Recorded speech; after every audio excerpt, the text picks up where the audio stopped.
كان الصباح لا زال مبكرا حين أخذت الجموع طريقها إلى الميدان الكبير، فلكم أعطتهم الحب ولكم عاشته معهم عميقا صافيا ونقيا، حب الخالق جل وعلا، حب الوطن عز وسما، حب النيل والأرض والحياة.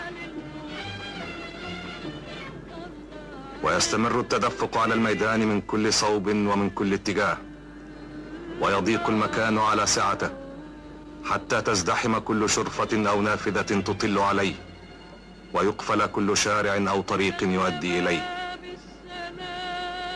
منها خلقت وإليها تعود، إنها صورة من أجمل ملامح مصر، وواحدة من معالمها كالنيل والنخيل والهرم، تجسيد لأبرز سماتها الشموخ والعراقة والإيمان. إن الله اصطفى آدم ونوحا وآل إبراهيم وآل عمران على العالمين،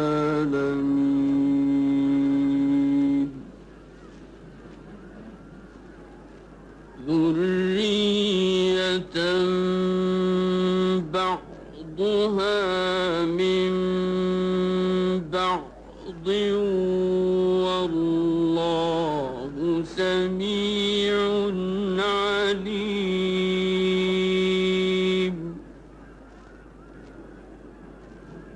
إذ قالت امرأة عمران رب إني نذرت لك ما في بطني محررا فتقبل مني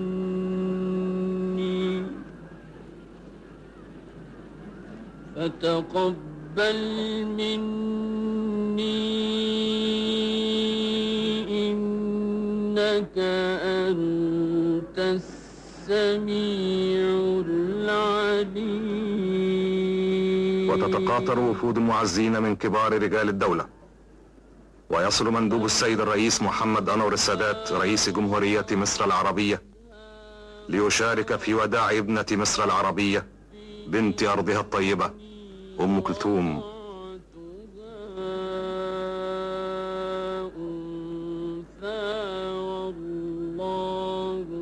الميدان كله تأهب واستعداد، وفي داخل المسجد وقت قد حان ليتحرك الموكب الكبير، ويقف عشرات من المراسلين والمصورين والصحفيين لينقلوا إلى أسماع العالم كله وأبصاره وقائع اليوم المشهود.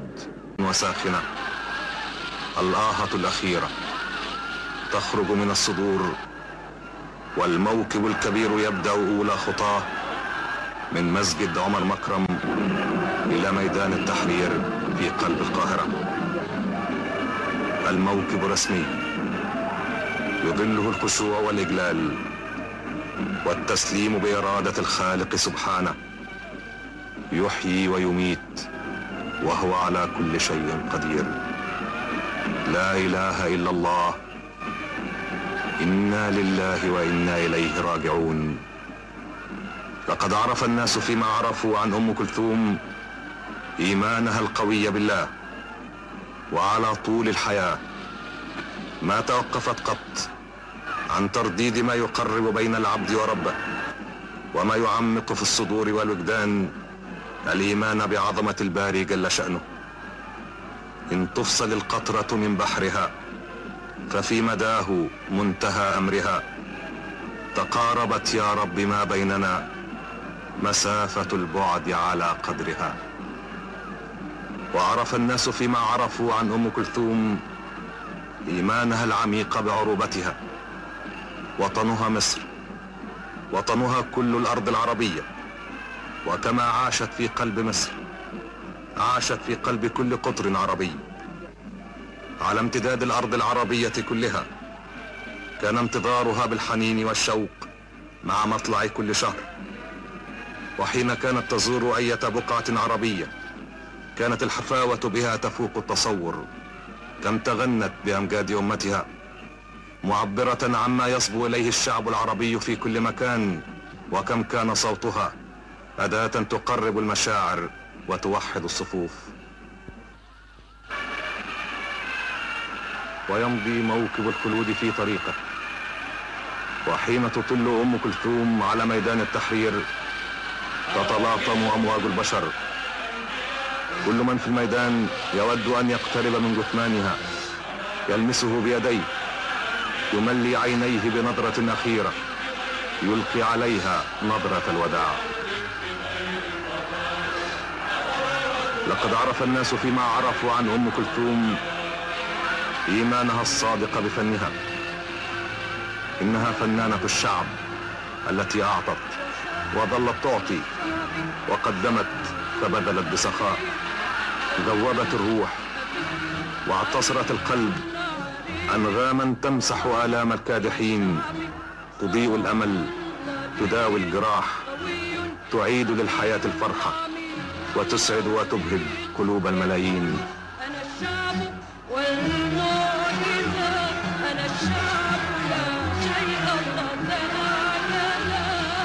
صاح من الشعب صوت ضليل قوي أمي عميق. وتمر دقائق يتبين بعدها أن المحافظة على مضي الرجل في طريقه المرسوم قد أصبحت ضربا من المستحيل. أعطيت التعليمات للصفوف الأولى من الموسيقى وحملة باقات الزهور بالإسراع في الخطوة، ولكن كان الحب أقوى من أن توقفه سدود. ويندفع الآلاف، عشرات الآلاف، مئات الآلاف، ملايين، يحولون الميدان كله إلى مشهد من مشاهد التاريخ قل أن يتكرر، إلى صورة من أعمق صور الوفاء، إلى لحن من أصدق ألحان الخلود. إنه الشعب الوفي الأصيل النبيل، إنه الشعب يرد الجميل. أكثر من نصف قرن من الزمان وصوتها ينطلق من قلب مصر، وحياتها كلها من أجل مصر، وحبها كله لأرض مصر ونيلها وسمائها، جهدها كله في جانب نضال شعبها الذي أحبها بغير حدود. وخرج اليوم يودعها وتودعه. كثيرا ما سمع منها، وها هي بدورها تسمع منه الوداع. وبدا النعش فوق أعناق الآلاف كقارب فضي في محيط من البشر، ويحاول الموكب المهيب أن يشق طريقه. إنه الآن وقد دخل شارع طلعت حرب، قد تحول إلى موكب شعبي خالص، مزيد من الآلاف يحتويهم الموكب، يمتلئ بهم الطريق. كانت طلائع الموكب قد وصلت إلى ميدان طلعت حرب، لكن امتداده كان ما زال في ميدان التحرير.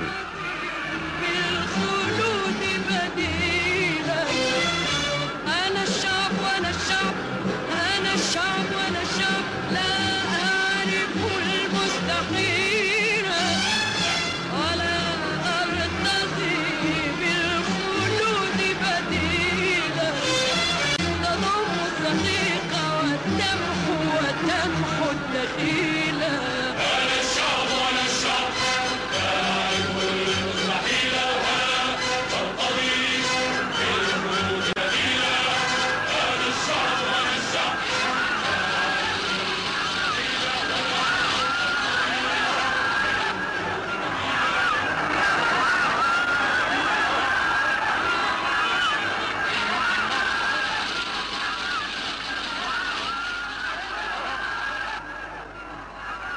أكثر من 10,000 ضابط وجندي من رجال الشرطة كانوا يحاولون أن يفسحوا للموكب طريقا وأن يحددوا مساره واتجاهه، ولكن سرعان ما ذاب الجميع في حزن عميق.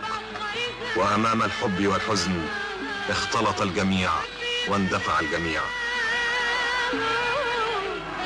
وآلاف جديدة تلقي بنفسها في بحر الحب وفيض الوفاء.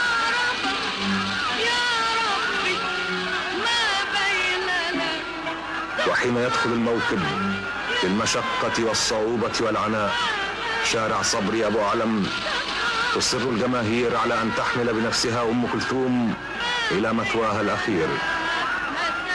وعند جامع جركس حيث كان مقررا أن ينتهي سير الجنازة كانت كل الشوارع قد سدت وكل الطرق لم يعد فيها موضع لقدم، فكان لابد للموكب المهيب في يوم القاهرة المشهود أن يجد لنفسه طريقا آخر ويمضي الموكب حتى يصل إلى مسجد الإمام الحسين.